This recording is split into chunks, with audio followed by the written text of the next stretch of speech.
hapon po sa ating lahat. Tapos ay papakilala ko sa iyo yung aming aso at aming tuta. Ito si Bogs. Masyadong maliit siya. Ito si Mengay. Papakita ko po sa inyo yung isang aso naming bago. Tara, pupunta tayo. Tapos ito yung aso namin.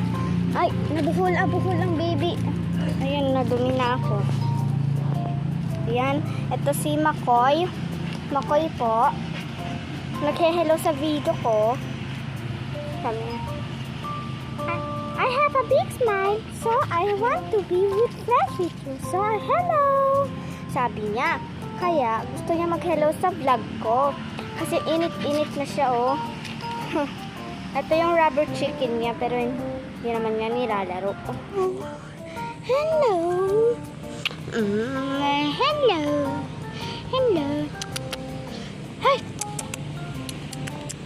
Kaya na, oh, lalapit na sila sa akin. Hi!